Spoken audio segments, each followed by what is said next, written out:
Bismillahirrahmanirrahim. Assalamualaikum warahmatullahi wabarakatuh.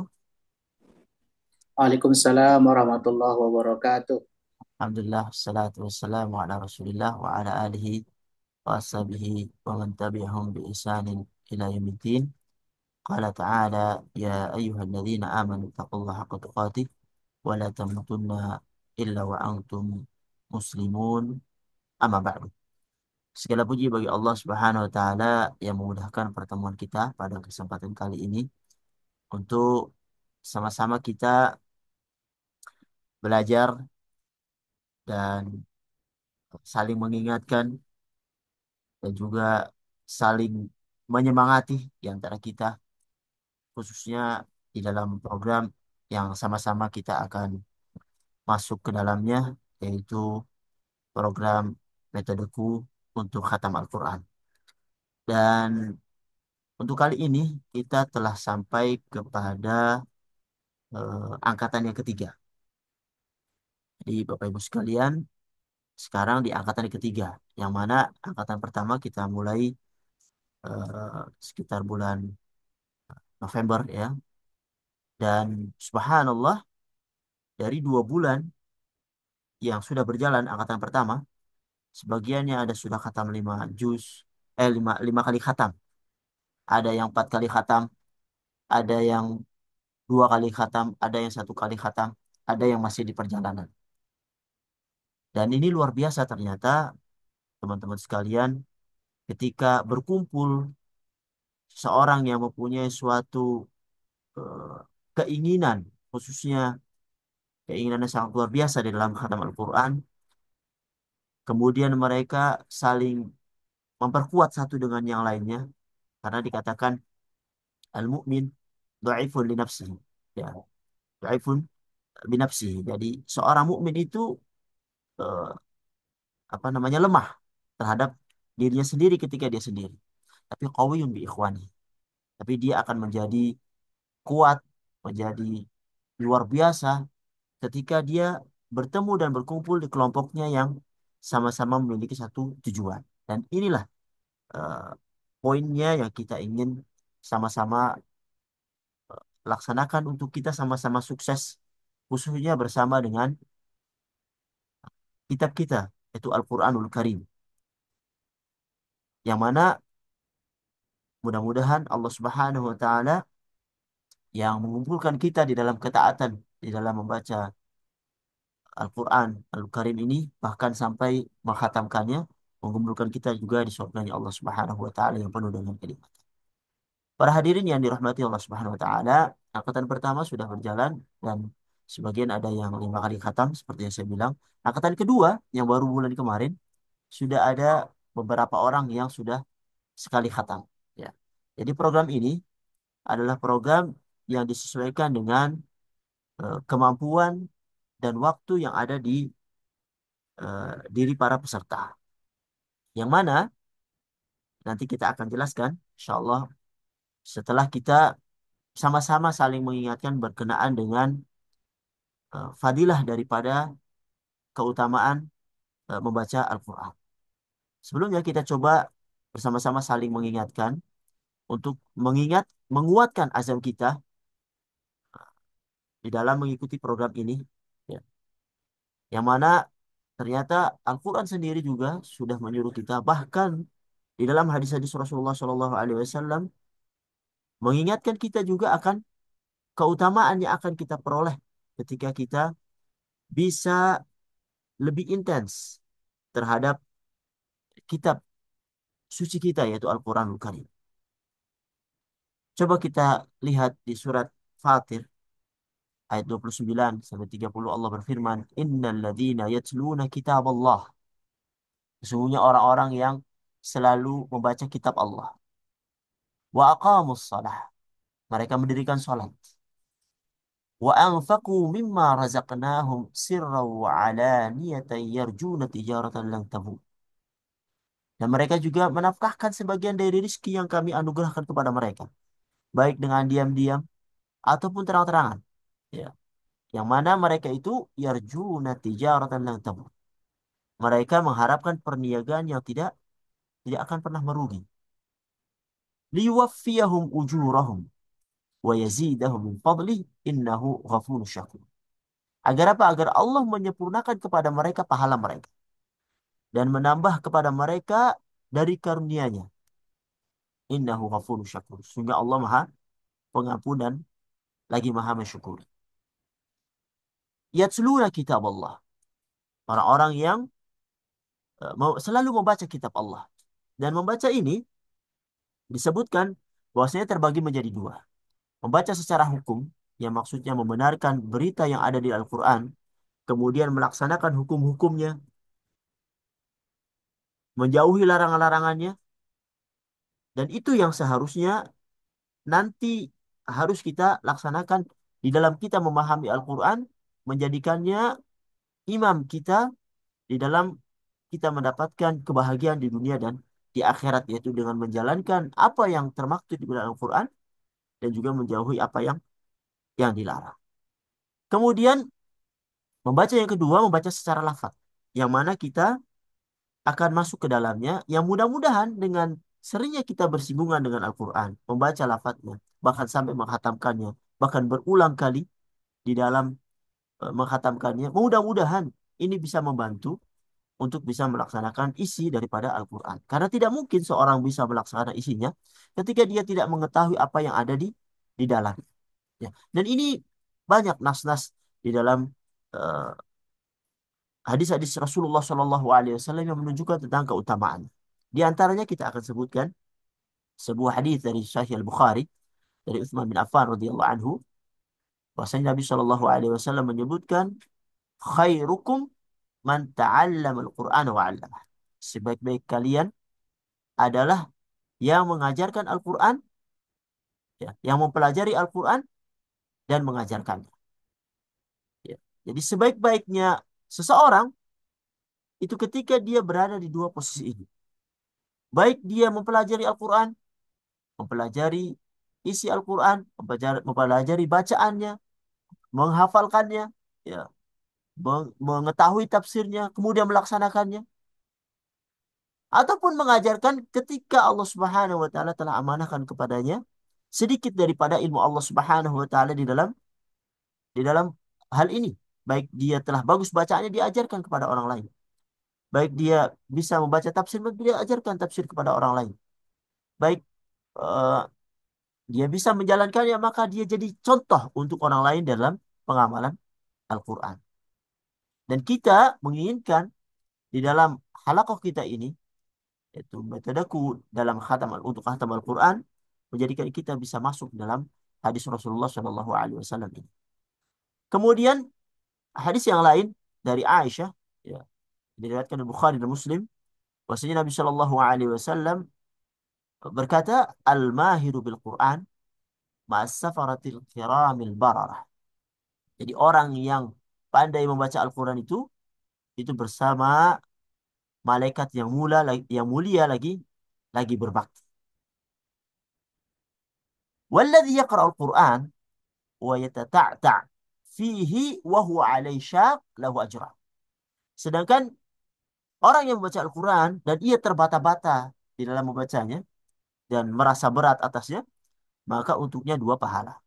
Dua pahala, pahala membaca dan juga pahala upaya dan usaha dia di dalam susahnya dalam membaca.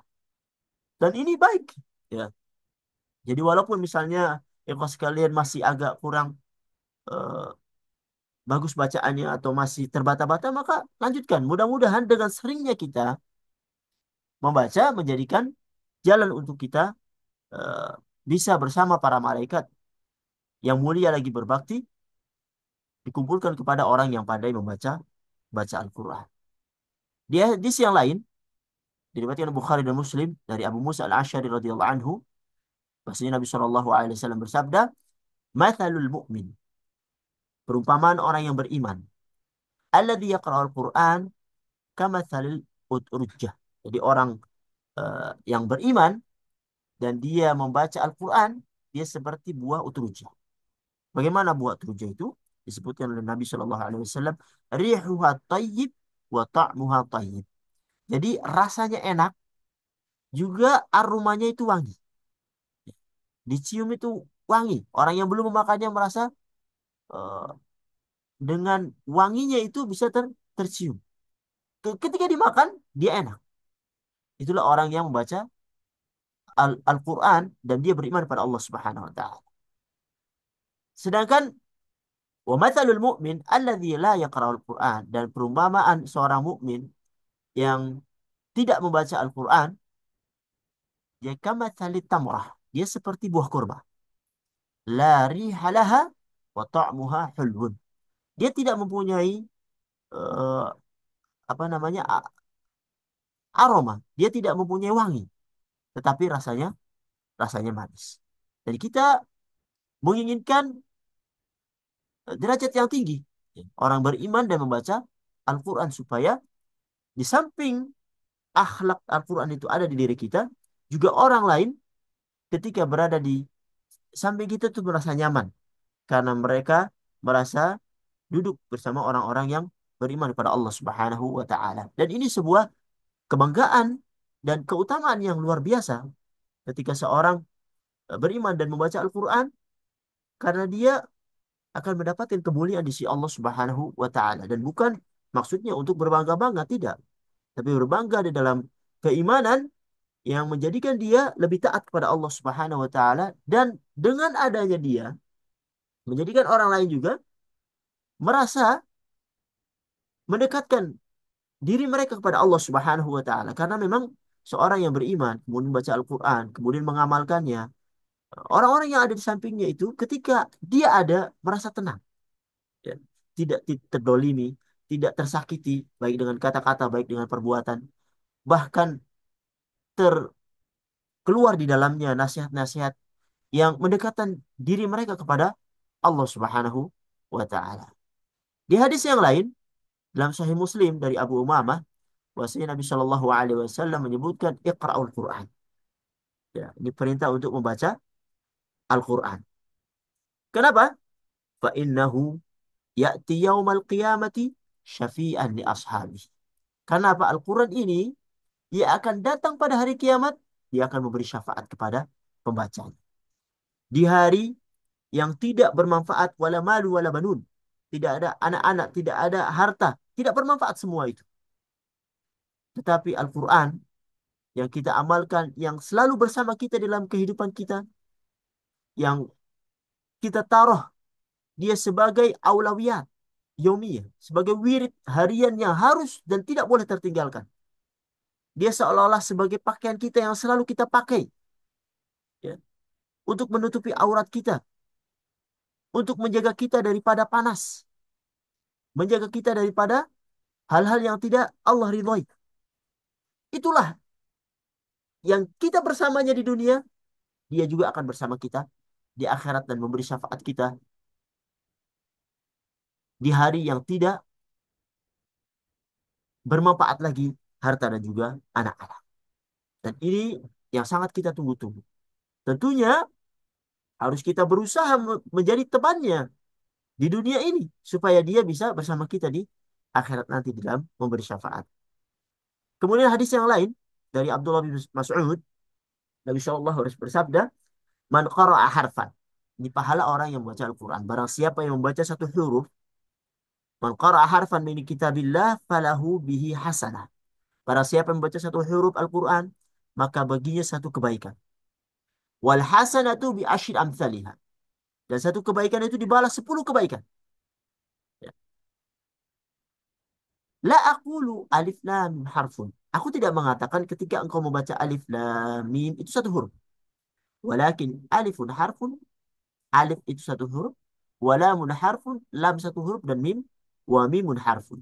Akhrajahu Tirmidzi. Dan mim itu juga satu huruf. Ketika kita membaca alif lam mim di surat Al-Baqarah, maka kita mendapat tiga kebaikan. Tiga kebaikan dikalikan 10, 30.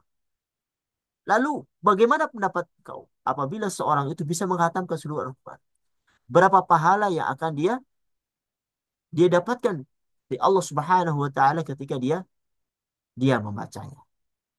Para hadirin yang rahmati Allah Subhanahu wa taala, inilah kebaikan yang harus kita perjuangkan dan tidak boleh kita tinggalkan di setiap hari ketika Allah Subhanahu wa taala membukakan mata kita dari tidur kita.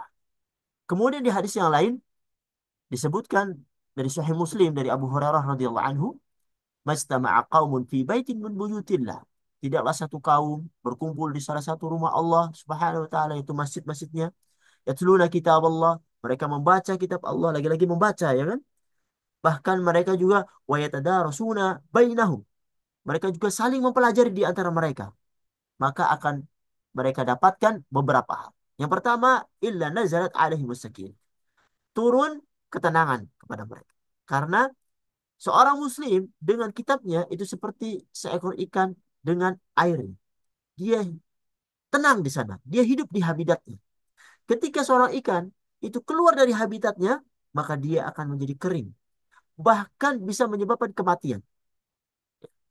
Yang masalahnya bukan hanya kematian badan. Yang lebih parah daripada itu ketika hati telah dimatikan oleh Allah Subhanahu wa taala ketika dia keluar dari habitatnya, yaitu bersama dengan Al-Qur'an yang notabene dia adalah petunjuk hidupnya. Illa nazalat alaihimus sakinah, yang pertama. Wa ghasyiyatuhumur rahmah. Mereka juga diliputi rahmat dari Allah Subhanahu wa taala.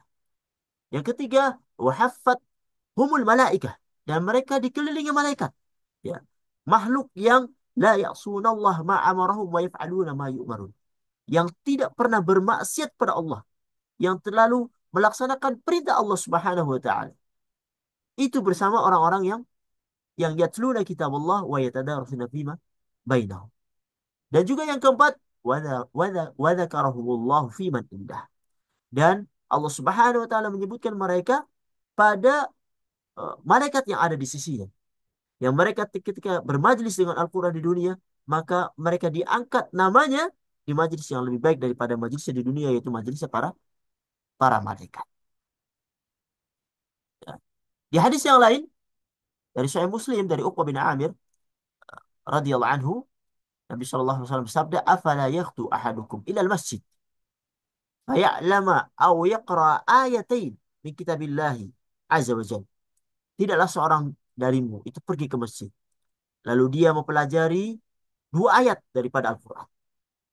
Rasulullah sebutkan, khairul lahu min naqataini wa thalathul khairul lahu min thalath wa arba'un khairul lahu min arba' wa min a'da dihinna minal ibil. Ya. Tidaklah seorang darimu pergi ke masjid lalu ia mempelajari dan membaca dua ayat dari Al-Quran. Lebih baik baginya daripada dua ekor unta. Dua ayat lebih baik daripada dua ekor unta yang notabene harganya tidaklah murah. Ya. Tiga ayat lebih baik daripada tiga unta. Empat ayat lebih baik daripada empat ekor unta. Dan dari jumlahnya dari unta. Lalu beberapa ayat yang akan kita baca ketika kita menghatamkan Al-Quran.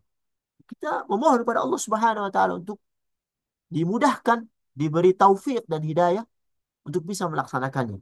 Dan ini tidaklah mudah kecuali orang-orang yang Allah mudahkan. Oleh karena itu kita mohon pada Allah Subhanahu wa taala. Kita tidak beriktimad, kita tidak menggantungkan diri kepada diri kita, tapi kita gantungkan kepada Allah Subhanahu wa taala, memohon untuk kita diberi taufik untuk bisa menghatamkan Al-Qur'an sehingga kita mendapatkan uh, keutamaan yang banyak ini.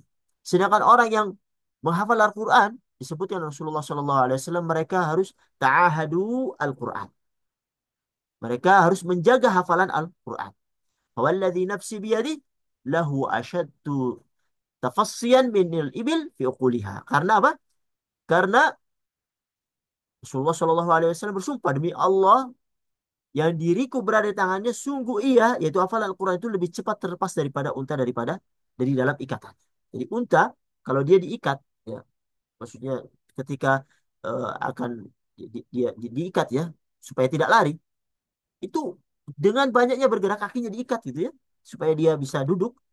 Dengan banyak bergerak dia akan cepat untuk terlepas. Begitulah Al-Quran.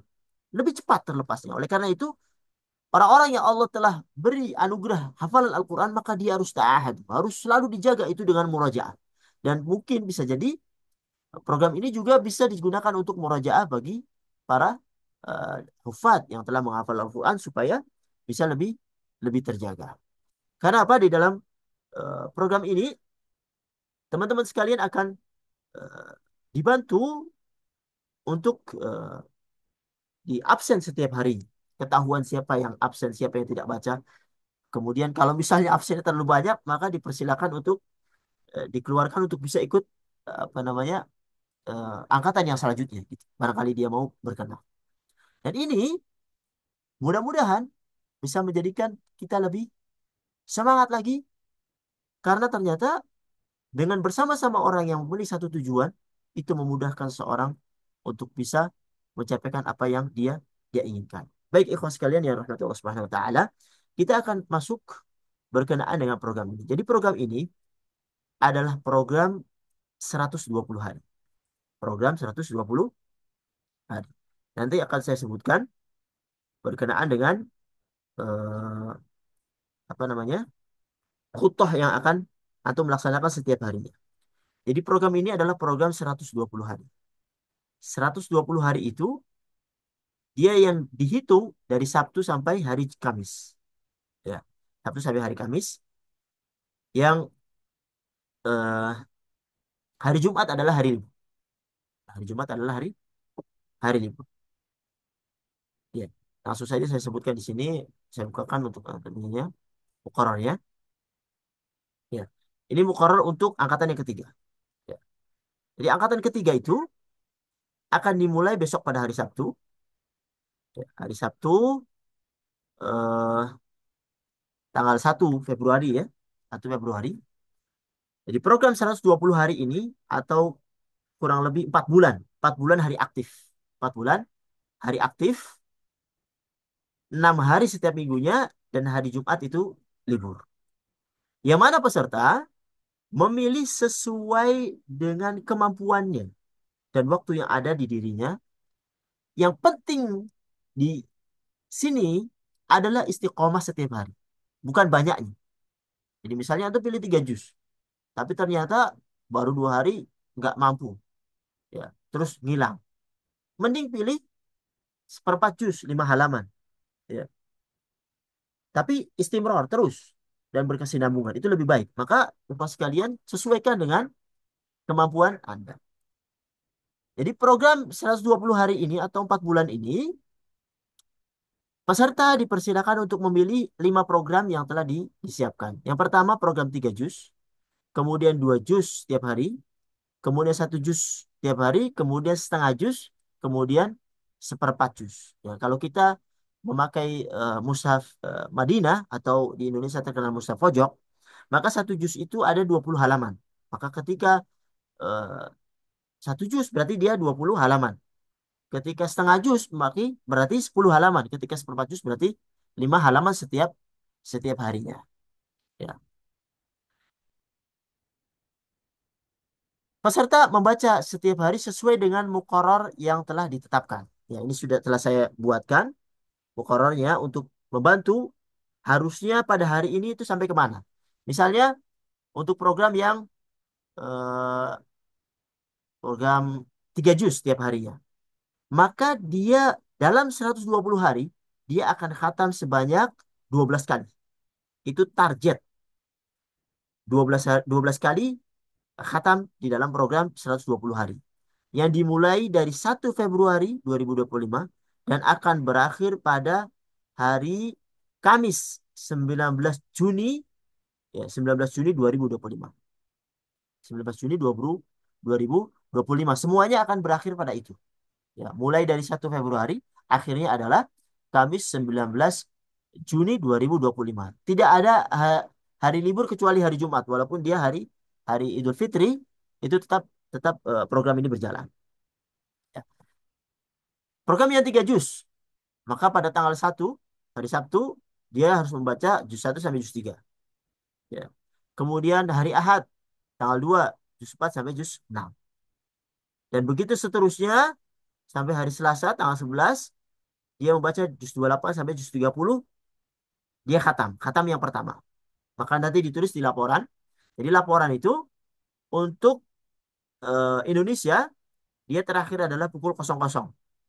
Jadi yang melapor setelah pukul 00 maka dianggap absen. Untuk yang berada di Saudi itu terakhir adalah pukul 20.00. Jadi setelah pukul 20.00 maka dia dianggap dia absen. Ya. Dan akan dikontrol oleh admin siapa-siapa yang absen. Ketika absennya sudah melampaui batas, maka dia akan dipersilakan untuk mengikuti, dikeluarkan dari grup dan persilakan untuk mengikuti angkatan berikutnya kalau memang nanti ada. Tapi rencananya setiap bulan kita akan adakan eh, buka angkatan-angkatan. Seperti ini ya, angkatan ketiga ini, bulan ketiga ini. Dan begitu seterusnya untuk yang 3 juz. Jadi sampai 19 Juni 2025 dia selesai 12 juz. Dan angkatan yang pertama itu mereka sudah ada yang 5 juz. 5 kali khatam. 5 kali khatam. Ya, berarti sudah sampai sekitar 2 bulan. 2 bulan ini mereka sudah 5 kali khatam. Kemudian pilihan yang kedua ada program 2 juz. Program 2 juz, maka dari tanggal 1 Februari sampai tanggal 19 Juni, dia harus khatam, targetnya adalah 8 kali khatam. Ya. Nah, tanggal 1 Februari berarti halaman juz 1 sampai juz 2. Nah, tanggal 2 juz 3 sampai juz 4. Nanti tanggal 17 ya, juz 29 sampai juz 30 khatam. Nanti ditaruh di laporan khatam, alhamdulillah khatam 1 kali. Begitu. Dan seterusnya sampai akhir. Ini pilihan yang kedua. Pilihan yang ketiga, program 1 juz. Program 1 juz, juz pertama ya, dia baca di hari yang pertama. Juz yang kedua di hari yang kedua. Dari tanggal 1 Februari sampai tanggal 19 Juni. Nanti pada akhir bulan tanggal 6 ya, 6 Maret dia khatam 1 kali. Ya. Dan ini host kalian itu bisa antum cetak, antum print. Misal apa yang antum pilih, misalnya program ketiga, program 1 cuma print. Nanti ketahuan antum setiap selesai 1 harinya ini dicentang. Ya, selesai, selesai, selesai, selesai gitu. Yang tidak selesai, misalnya ada halangan dan segala macamnya, bisa izin. Nanti hari libur ini, hari Jumat itu bisa untuk mukadha. Qadha untuk yang antum tertinggal di sana. Ya, misalnya ada halangan dan segala macamnya, maka kesempatan qadha di hari libur hari Jumat. Kalau yang tidak mau eh, apa namanya sudah lengkap, mau libur juga tidak masalah hari Jumat, biar bisa ada 1 hari untuk bisa ber- bersantai atau untuk murojaah dan segala macamnya ya. Kemudian program yang keempat, program setengah juz. Setengah juz berarti tanggal 1 Februari ini juz 1 bagian 1. Sengaja saya taruh bagian 1. Juz tanggal 2 juz 1 bagian 2. Maksudnya adalah ketika Al-Quran itu 20 halaman ya. Ketika juz 1 bagian 1 berarti juz 1 halaman 1 sampai halaman 11. Ya, karena kadang kan ada Al-Fatihah di sana. Sampai halaman 11. Kemudian tanggal kedua berarti halaman 12 sampai halaman 21. Begitu. Dan seterusnya sampai nanti dia khatam. Kalau yang ngambil setengah juz berarti dia khatam selama program ini itu 2 kali. Ya. Setiap 2 bulan sekali. Itu pada tanggal 10 April dia khatam untuk yang pertama kali dan terakhir 19 Juni dia khatam untuk yang kedua kali. Ini program untuk yang setengah juz. Untuk program yang terakhir, yang kelima, yaitu program 1/4 juz, pada tanggal 1 Februari, dia juz 1 bagian 1.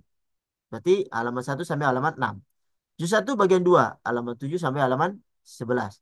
Juz 1 bagian 3, halaman 12 sampai halaman 16. Juz 1 bagian 4, halaman 17 sampai halaman 21. Lengkap 1 juz.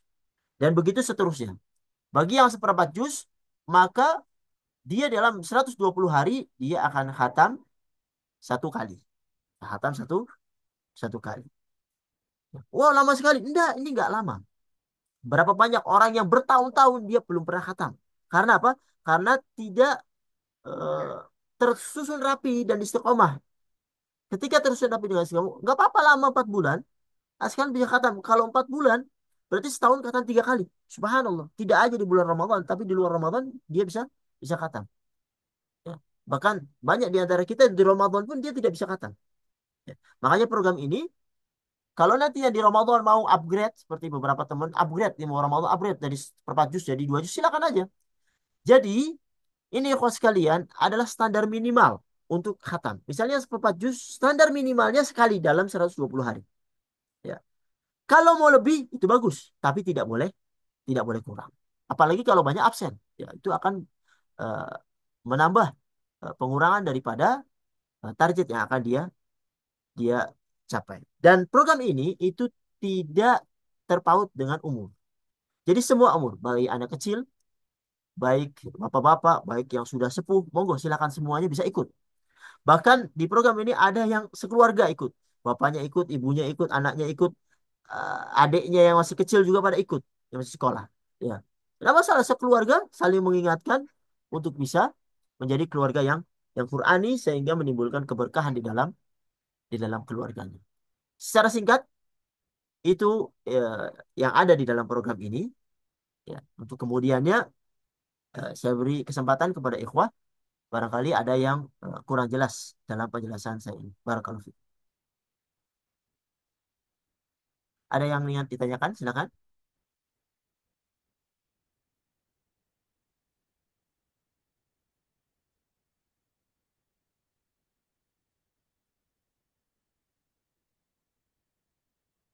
Apa sudah tergambar semuanya?